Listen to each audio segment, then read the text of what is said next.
Hello students, कैसे हैं आप सब। तो सीडीपी की सीरीज़ में आपका स्वागत है। आज हम फोर्थ क्लास करेंगे Kohlberg theory of moral development. अगर आप सी टेट, एच टेट या फिर डी ट्रिपल एस बी कोई भी टीचिंग एग्जाम्स की तैयारी कर रहे हैं और आपका सीडीपी आता है, चाइल्ड डेवलपमेंट एंड पेडागोजी, उस एग्जाम में पूछा जाता है।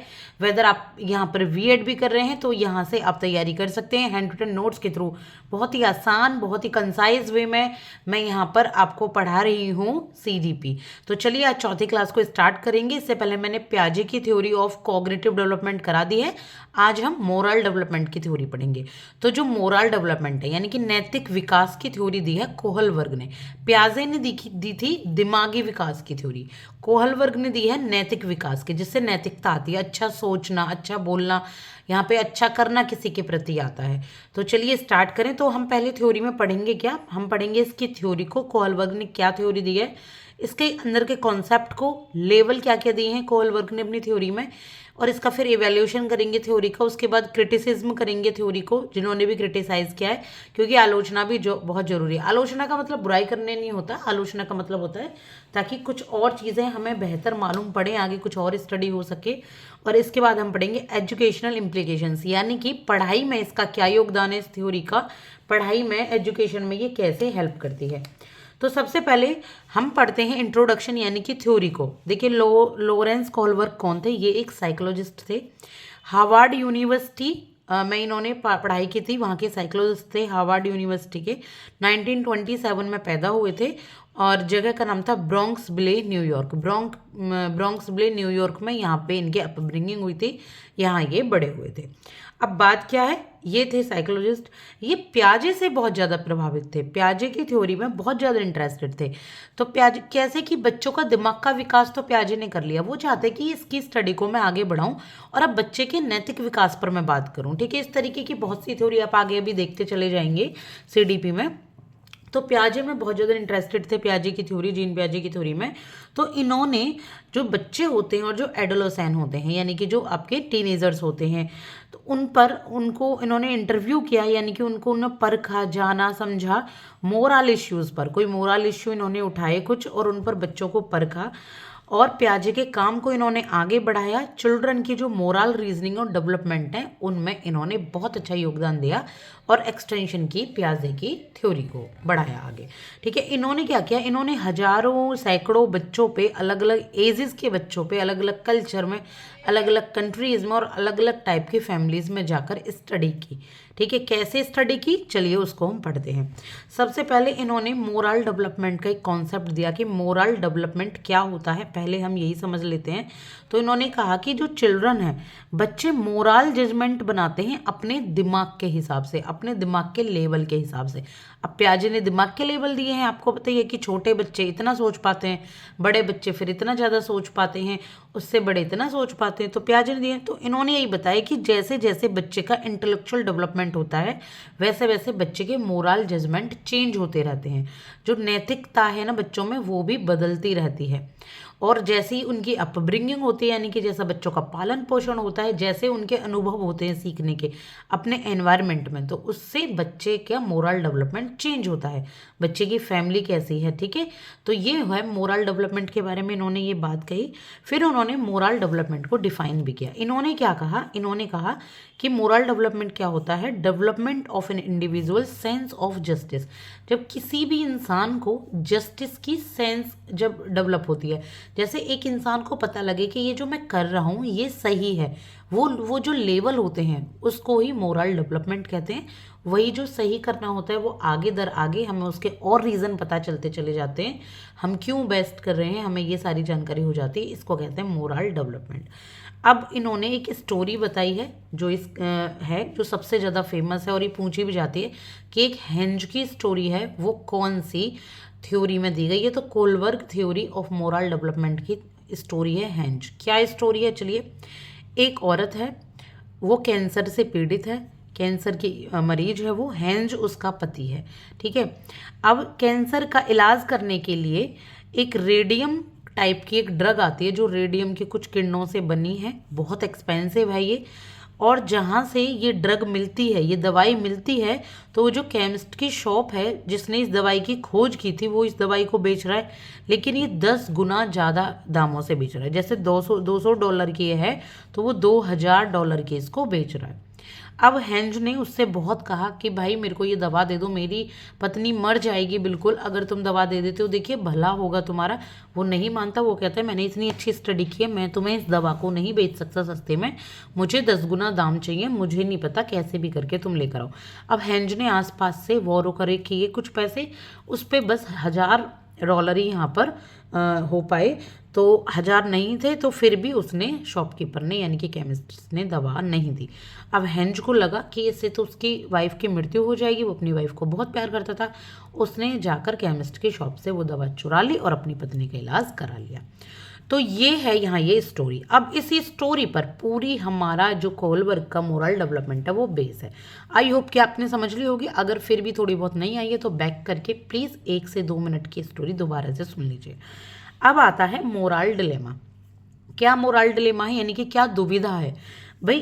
कोहलबर्ग ने अलग अलग बच्चों से पूछा, अलग अलग एज के बच्चों से पूछा कि तुम्हें क्या लगता है कि हेंज ने ये जो काम किया है चोरी का, ये सही है कि गलत है। हाँ या ना में जवाब नहीं चाहिए, रीज़न बताओ कि ये सही क्यों है और गलत। उन्होंने ये नहीं कहा कि हेंज गलत है हेंज सही, उन्होंने कहा अब बच्चे बताएंगे कि ये हेंज ने जो किया वो गलत है कि सही है, लेकिन क्यों है। ऐसे नहीं बोलो हाँ गलत है ये सही नहीं, क्या उसने किया और क्यों, कैसे गलत है या कैसे सही है। तो यही उन्होंने स्टडी की है अलग अलग स्टेज के बच्चों पे, जिसमें इन्होंने दिए हैं कुछ लेवल। इन्होंने 3 लेवल दिए हैं मोरल डेवलपमेंट के और इसमें दिए इन्होंने 6 स्टेजेस इसकी। तो चलिए इनको पढ़ते हैं, यही मेन इंपॉर्टेंट है। तो पहला जो लेवल है वो है प्री कन्वेंशनल मोरालिटी। ठीक है, पहले मैं आराम से समझाऊंगी क्योंकि ये लेवल पूछे जाते हैं। आप आराम से सुनिएगा ध्यान से, आप चाहें तो अपने नोट्स भी बना लें। पहला है pre conventional morality. Pre conventional क्या होता है, कन्वेंशनल होता है एक प्रकार से शर्त, ठीक है, एक प्रकार से कुछ रूल्स, यानी कि रूल्स से पहले, शर्तों से पहले की एक मोरालिटी, प्री कन्वेंशनल मोरालिटी, जो कि 4 से 10 साल के बच्चों में होती है। ठीक है, यहाँ बच्चे रूल्स रेगुलेशंस खास नहीं जानते, अपने नहीं बनाते, उनमें अपनी कोई सोच यहाँ पर नहीं विकसित होती, वो अभी दूसरे के हिसाब से चल रहे होते हैं। ठीक है, पहले आप ये समझो, पहला लेवल है प्री कन्वेंशनल। दूसरा लेवल है कन्वेंशनल मोरालिटी। 10 से 13 साल के बच्चों की यहाँ कुछ रूल्स रेगुलेशंस आ जाते हैं, बच्चे अपनी तरफ से भी कुछ सोचने लगते हैं। तो ये कौन सी है, कन्वेंशनल। बहुत आसान है लर्न करना, लेवल बहुत आसान है। कन्वेंशनल है, प्री कन्वेंशनल है, फिर कन्वेंशनल है, फिर पोस्ट कन्वेंशनल है। कितने आसान है ये। तो पोस्ट कन्वेंशनल मोरालिटी आती है जो कि 13 साल से लेके जो एडल्ट बच्चे होते हैं वहाँ तक आपकी होती है। तो चलिए पहले हम समझते हैं पहला, यानी कि प्री कन्वेंशनल मोरालिटी को 4 से 10 साल के बच्चे के बीच में, और इसकी 2 स्टेज दे रखी हैं। प्री कन्वेंशनल में 2 स्टेज हैं। पहली स्टेज है stage of obedience for avoiding punishment. यहाँ बच्चा क्या करता है पहले मैं बताऊंगी, फिर मैं उसको हैंड्स की उससे भी जोड़कर बताऊंगी। यहाँ पर बच्चा क्या करता है, यहाँ पर बच्चा आज्ञा मानता है। छोटा बच्चा है 4 से 10 साल का, वो यहाँ अपने पेरेंट्स की, अपने टीचर्स की, अपने आसपास के लोगों की आज्ञा मानता है कि वरना मेरी पिटाई होगी, तो वो आज्ञा मानता है। ठीक है, अब स्टेज 2 वाले बच्चे क्या करते हैं, confirming to obtain reward and favours in return. ये होती है आपकी एक्सचेंज वाली स्टेज। यहाँ पर क्या होती है, बच्चे इसलिए बात मानते हैं कि उनको फेवर में रिवॉर्ड मिलेगा। मम्मी चॉकलेट देंगी तो इसलिए उन्होंने बात मानी, या मम्मी यहाँ पे पनिश करेंगी तो इसलिए उन्होंने बात नहीं मानी। तो ये 2 होती हैं यहाँ पे प्री कन्वेंशनल मोरालिटी। अब हम इसको हेंज की थ्योरी से रिलेटेड बात करें तो स्टेज 1 में हेंज की थ्योरी से अगर हम बात करते हैं तो यहाँ पे ये स्टेज कहता है, इस स्टेज के बच्चे कहते हैं हेंज ने दवाई चुराकर गलत किया, क्योंकि उससे तो उसे पनिशमेंट मिलेगी, उसको तो जेल में डाल दिया जाएगा। उन्हें मतलब नहीं है, बच्चों में इतना अपना मोरल अभी नहीं विकसित हुआ कि वो सोचे कि पत्नी की जान बची, कुछ नहीं। उन्होंने कहा हेंज ने दवाई चुराई, ये गलत बात है, उसको पनिशमेंट मिलेगी। अब अगर हम बात करें दूसरी स्टेज की, तो दूसरी स्टेज वाले बच्चे भी यही कहते हैं कि उनको मतलब नहीं है उनकी वाइफ, वो कहते हैं कि अरे चोरी क्यों की, इससे अच्छा कि वो किसी और से शादी कर लेता हो, कोई बात नहीं, अगर उसकी डेथ हो गई तो पहले, और हो सकता है उसको गुड लुकिंग या बेटर वाइफ मिल जाती।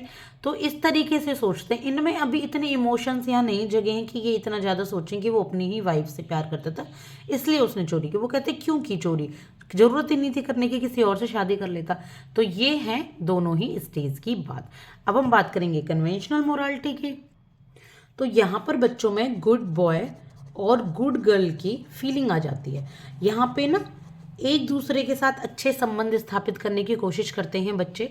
बच्चे सोचते हैं कि मैं अच्छा बच्चा बनूंगा, लोग मेरी बड़ाई करेंगे, मैं बेकार बनूंगी तो लोग मेरी बुराई करेंगे। तो यहाँ पे ना गुड इंटरपर्सनल रिलेशनशिप आ जाती है, वो बनाने लगते हैं। यहाँ पर जो बच्चा है, अगर हेंज की बात करूँ तो वो ये कहता है कि भाई ड्रगिस्ट का फॉल्ट था उस। यहाँ पे बच्चा इंटरपर्सनल रिलेशनशिप सीख गया ना, तो वो कहता है भाई पत्नी की जान बचाना जरूरी था, इसके लिए उसको पनिशमेंट नहीं मिलनी चाहिए हेंज को। उसने पत्नी की जान बचाई, इस जान बचाने के लिए उसको बल्कि रिवॉर्ड मिलना चाहिए, उसकी अच्छी रिलेशनशिप थी अपनी पत्नी के साथ। तो यहाँ स्टेज 3 का बच्चा ये कहता है। बात करेंगे स्टेज 4 की, तो मेंटेनिंग सोशल ऑर्डर। स्टेज 4 में बच्चे कहते हैं, इसमें बच्चे सोशल ऑर्डर को बहुत ज़्यादा फॉलो करने लगते हैं। उन्हें लगता है कि सोसाइटी एज ए होल, कि पूरा जो समाज है उसके अकॉर्डिंग हमें चलना चाहिए, समाज के अकॉर्डिंग। और जो हेंज है उसको वाइफ की जान तो बचानी चाहिए थी, लेकिन चोरी करने के बजाय उसे कोई और तरीका अपनाना चाहिए था जिससे कि उसे वो दवाई मिल जाती। तो यहाँ पर सोशल ऑर्डर को मेंटेन करने की बात करते हैं यहाँ पर, यानी कि बच्चों में अपनी कुछ थिंकिंग विकसित हो जाती है। इसके बाद बात करेंगे पोस्ट कन्वेंशनल मोरालिटी की। तो पोस्ट कन्वेंशनल मोरालिटी में जब हम बात करते हैं तो यहाँ पर जो बच्चे होते हैं, यहाँ पर बच्चे खुद अपनी तरफ से सोचने लगते हैं। अब जो सोशल कॉन्ट्रैक्ट है उनका खुद से होने लगता है, दूसरे लोगों से होने लगता है। और ये कोई भी विचार इसलिए एक्सेप्ट नहीं करते बच्चे कि वो सोसाइटी ने कहा है, बल्कि इसलिए एक्सेप्ट करते हैं बच्चे कि उनको वो आइडियल लग रहे हैं, उनको वो अच्छे लग रहे हैं। तो यहाँ पर ये सोशल कॉन्ट्रैक्ट में बात आ जाती है। स्टेज 6 में क्या है, universal ethical principles. Universal ethical principles में ये हाई लेवल हो जाता है यहाँ पे मोरल डेवलपमेंट का। बच्चे एक अच्छा मोरल डेवलपमेंट को विकसित करने लगते हैं। और यहाँ जैसे Mahatma Gandhi, Martin Luther king, तो इन सबको बच्चे अपने अकॉर्डिंग, अपने विचारों के अकॉर्डिंग यहाँ पे क्या कर सकते हैं, फॉलो करने लगते हैं। तो ये यूनिवर्सल एथिकल प्रिंसिपल है। यहाँ पर वैल्यू हो जाती है हर एक आइडिया की। हर बच्चा अपने जैसे वो पला है, जैसे वो बड़ा है, जैसे चाहे वो भगत सिंह को फॉलो करे, चाहे कुछ बच्चे यहाँ पर सुभाष चंद्र बोस को फॉलो करें, तो यहाँ पर अपने आइडियल्स को फॉलो करने लगते हैं। तो ये है पोस्ट कन्वेंशनल मोरालिटी। अगर हम इस थ्योरी की इवोल्यूशन की बात करें तो सबसे पहले हम पढ़ेंगे इसका एप्रिशिएशन, कि इस थ्योरी को कैसे अप्रिशिएट किया गया है। देखिए, इस थ्योरी के बारे में कहा गया है कि कोहलबर्ग की कोहलबर्ग ने जो 3 ये थ्योरी दी हैं, 3 जो लेवल दिए हैं और 6 जो स्टेज दिए हैं, यहाँ पर जो बच्चों की शुरुआती दिन होते हैं, शुरुआती जो बच्चों की एज होती है उसकी फाउंडेशन विकसित होती है। पता लगता है कि बच्चे की फाउंडेशन क्या है, सोच की फाउंडेशन क्या है, बच्चे का मोरल डेवलपमेंट किस तरीके से होता है। दूसरा, उन्होंने प्याजे की थ्योरी को आगे बढ़ाया, वरना हम कॉग्निटिव डेवलपमेंट तक ही रुक जाते। अब हम बच्चों का मोरल डेवलपमेंट पढ़ रहे हैं, इससे हमें बच्चों को समझने में आसानी हो रही है। दूसरा, unique description for explaining progress of moral development. यहाँ पर हम बच्चों की जो डिफरेंट टाइप के जो डिस्क्रिप्शंस हैं, डिफरेंट टाइप के जो मोरल डेवलपमेंट है उनको एक्सप्लेन कर पा रहे हैं, अलग अलग स्टेज के अकॉर्डिंग, अलग अलग एज के अकॉर्डिंग। दूसरा, weightage to role of experience, modelling and social interactions. यहाँ पर किसको वेटेज दी गई है, भाई जैसा बच्चा एक्सपीरियंस कर रहे हैं वैसा सीख रहे हैं, जैसा बच्चा किसी को मॉडल कर रहे हैं वैसे सीख रहे हैं, जैसा सोसाइटी के साथ इंटरेक्शन है वैसा ही बच्चा वहाँ पे मोरल को डेवलपमेंट कर रहे हैं। दूसरा, ये ग्राउंड प्रोवाइड कराता है किसके लिए, ग्रेट मैन की थिंकिंग को जानने के लिए, सोक्रेटिस को, सुकरात को, मार्टिन लूथर किंग को और महात्मा गांधी को। तो उनको उनके काम के लिए एक ग्राउंड प्रोवाइड कराता है कि आगे आप अगर अपनी सोसाइटी के लिए कुछ करना चाहते हो तो आप इन्हें फॉलो करें, इनके अकॉर्डिंग आप काम करें। तो ये है एप्रिसिएशन। अब हम बात करेंगे क्रिटिसिज्म की। तो जो मोरल डेवलपमेंट ये थ्योरी है वो किससे डील करती है, वो बात करती है सिर्फ मोरल रीजनिंग से। मोरल बिहेवियर की बात नहीं की गई कि बच्चे का मोरल बिहेवियर कैसा होना चाहिए, वो कैसे अच्छा बिहेव करना चाहिए, तो बिहेव की बात नहीं की गई, यानी कि पूरा का पूरा कॉग्निटिव, दिमाग से जोड़ा गया और सिर्फ रीजनिंग की बात की गई है। क्यों, इसका आंसर है कैसे, कब, ये इसका कोई आंसर इसमें नहीं है। दूसरा fixed moral level of ages है, यहाँ पर फिक्स बता दिए हैं कि जैसे अब 4 से 12 साल का बच्चा जो प्री कन्वेंशनल का वो ऐसे बिहेव करेगा, लेकिन ऐसा जरूरी नहीं है। अगर बच्चे का एनवायरनमेंट थोड़ा अलग टाइप का है, कल्चर थोड़ा अलग टाइप का है, बच्चे का इंटेलेक्चुअल पावर अगर थोड़े ज़्यादा टाइप के हैं, तो बच्चा ये जो मोरल लेवल्स कि ये जो मोरल डेवलपमेंट है किसी और लेवल में भी वर्क कर सकता है। समझ रहे हो आप, जैसे जो प्री कन्वेंशनल का बच्चा है वो पोस्ट कन्वेंशनल में भी उस बिहेव को कर सकता है। डिपेंड्स कि वो उसका आईक्यू लेवल कितना है, उसकी अपब्रिंगिंग कैसी हो रही है, उसको कैसा उसका दिमागी विकास हो रहा है। यहाँ पे जो यंग चिल्ड्रन है, जो छोटे बच्चे हैं, वो भी मोरल रीजनिंग में एडवांस हो सकते हैं। जरूरी नहीं है कि जो प्री कन्वेंशनल वाले हैं वो प्री कन्वेंशनल की तरह ही सोचे। 4 साल से 12 साल के बच्चे, 4 से 12 साल के बच्चे पोस्ट कन्वेंशनल की तरह भी सोच सकते हैं, डिपेंड ऑन चेंजिंग टाइम। इसके बाद है कल्चरल बायसनेस। अब यहाँ देखिए वेस्टर्न फिलॉसफी पे बात हुई है। अब ऐसा तो नहीं कि इंडियन फिलॉसफी पे बात की गई, एशियन फिलॉसफी पे बात की गई या यूरोपियन फिलॉसफी पे बात की गई। हम नहीं कह सकते कि इन्होंने सिर्फ और सिर्फ यहाँ पे किस पे बात की है, वेस्टर्न फिलॉसफी पे ही बात की है। वहीं के इन्होंने बच्चे थोड़े इन्होंने यहाँ पे स्टडी की है। दूसरा ये सेक्स बायस्ड है। क्या पूरी थ्योरी पढ़ने के बाद आपको लगा कि लड़की नहीं बोला, लड़के नहीं बोला, लेकिन अगर आप रियल लाइफ में देखें तो लड़कियों की सोच या लड़कों की सोच में थोड़ा सा डिफरेंस होता है। लड़के थोड़ा सा यहाँ पे हार्ड सोचते हैं, लड़कियां थोड़ी सी यहाँ पे सॉफ्ट कॉर्नर से सोचती हैं। ठीक है, तो ये सेक्स बायसनेस है, यहाँ पे क्लियर नहीं है कि फीमेल क्या सोचती है, मेल क्या सोचता है। दूसरा कॉम्प्रेहेंसिव नहीं है डिफरेंट सिचुएशन के अकॉर्डिंग, क्योंकि सिचुएशन के अकॉर्डिंग जो आंसर हैं बच्चों के वो बदल सकते हैं, बच्चों की रीजनिंग बदल सकती है, बच्चों का बिहेवियर बदल सकता है, तो उसके अकॉर्डिंग ये कॉम्प्रेहेंसिव नहीं है, डिटेल में नहीं है। अब बात करें एजुकेशनल इम्प्लीकेशंस की, तो देखिए यहाँ पे कंट्रीब्यूशन तो बहुत ज़्यादा दिया है कोहल वर्क ने। ऐसा तो नहीं है कि इनको हम क्रिटिसाइज ही करें या सिर्फ इनको अप्रिशिएट करें। अब इनकी एजुकेशन में क्या योगदान हो सकता है वो हम पढ़ेंगे। देखिए अगर हम ये थ्योरी पढ़ लेते हैं मोरल डेवलपमेंट की, तो एक जो एल्डर है, चाहे पेरेंट्स हैं, चाहे गार्जियन है, चाहे टीचर है, उनकी बात की गई है, should never blame heredity for child moral reasoning. कभी कभी आपने देखा है कि बच्चा कुछ अलग तरीके से बिहेव करता है, आप ये नहीं कह सकते बिल्कुल अपने पापा पर गया, अपनी मम्मी पर गया, आप ये नहीं कह सकते। आप ये कहेंगे अच्छा बच्चे का मोरल डेवलपमेंट इतने से इतने साल का इतना ही विकसित होता है। छोटा बच्चा 4 से 12 साल का, आपकी बिना पूछे कोई चीज़ उसने उठा ली, क्योंकि उसे एहसास ही नहीं है कि दूसरे की चीज़ बिना पूछे नहीं उठानी चाहिए, क्या आप उसको समझाएंगे? नहीं, क्योंकि उसका मोरल डेवलपमेंट अभी होगा आगे आगे। तो अभी उसमें इतनी मोरल रीजनिंग नहीं आई है कि वो ये सोचे आपकी चीज़ें मैं ना उठाऊं। उसे जो चीज़ पसंद आई वो उठा लेता है। देखा होगा छोटे बच्चे रेस्टोरेंट जाते हैं, जो मन करता है वो उठाते हैं, चम्मचें वगैरह, खिलौनों की शॉप पे जाते हैं, जो मन करता है उन्हें अपनी लगती है, उन्हें मतलब नहीं किसकी है, कैसे खरीदी जाएगी, कुछ नहीं। वो तो धीरे धीरे माँ बाप सिखाते हैं, अपने एनवायरनमेंट से बच्चा सीखते हैं, तब जाकर ये सब वो समझता है। दूसरा, should not blame child for their immoral behaviour in early stages. बात वही है कि अगर बच्चे इमोरल बिहेव कर रहे हैं, कोई गलत बिहेवियर कर रहे हैं, तो हमें उनको ब्लेम नहीं करना चाहिए, उनकी अपब्रिंगिंग को भी ब्लेम नहीं करना चाहिए इतना ज़्यादा बच्चे को कि ये बच्चा ऐसे ही है, ये ऐसे करता है। नहीं, हमने उनके लेवल जान लिए हैं, हमने पढ़ लिया है कि बच्चा जब थोड़ा बड़ा होगा, बच्चा थोड़ा मोरल रीजनिंग करेगा तो अपने आप उसमें से ये चीज़ें हट जाएंगी। तो बच्चे को यहाँ ब्लेम नहीं करना चाहिए, ताकि उसके जो आगे इतना आने वाला जीवन है हम उसको इतना लो डाउन कर दें कि वो आगे आने वाले जीवन में कभी भी कॉन्फिडेंट ना हो। तो ये स्टडी से ये फ़ायदा है। दूसरा, Elder should be cautious in putting rules and regulations. यहाँ पर बच्चे के अकॉर्डिंग, बच्चे के लेवल्स के अकॉर्डिंग बड़ों को रूल्स और रेगुलेशंस बनाने चाहिए बच्चों के लिए। इतने हार्ड रूल्स एंड रेगुलेशंस ना बनाए कि बच्चे का डेवलपमेंट हो ही ना पाए। दूसरा, presentation of models of appropriate behaviour. जो बच्चे का बिहेवियर है, जो मॉडल्स हैं, उनके अच्छे मॉडल्स को प्रेजेंट करना चाहिए बच्चों के सामने, ताकि वो अच्छा व्यवहार सीखें। जो बच्चे रोल मॉडल को फॉलो करते हैं, जो बुक्स को फॉलो करते हैं, तो वो अच्छी होनी चाहिए। दूसरा, encouraging thinking and practice good thing. अच्छी थिंकिंग को, जो गुड थिंकिंग की प्रैक्टिस और को एनकरेज करना चाहिए यहाँ पर बच्चों की, और बच्चों के अकॉर्डिंग आप एनकरेज कर सकते हैं, बच्चों के लेवल के अकॉर्डिंग। अब ये नहीं है कि पोस्ट कन्वेंशनल वाले बच्चे को आप प्री कन्वेंशनल वाला लेक्चर दें, क्योंकि प्री कन्वेंशनल वो ऑलरेडी वहाँ से गुजर चुका है। इसके बाद है freedom to express original ideas. यहाँ पर बच्चे अपने ओरिजिनल आइडियाज़ को एक्सप्रेस करते हैं तो उनको फ्रीडम मिलनी चाहिए। ये नहीं कि आप गलत नहीं हो, वो वे ऑफ थिंकिंग अलग अलग है बच्चे का, उसको एक्सेप्ट करके एक निचोड़ निकालना चाहिए। ठीक है, तो ये है कोहल वर्क की theory of moral development. I hope कि आपको समझ आई होगी। I am making some sense to all of you. थोड़ा इंग्लिश में है देखिए, क्योंकि यहाँ पर मेरा जो पढ़ाने का यहाँ पे आपका है वो इंग्लिश का है।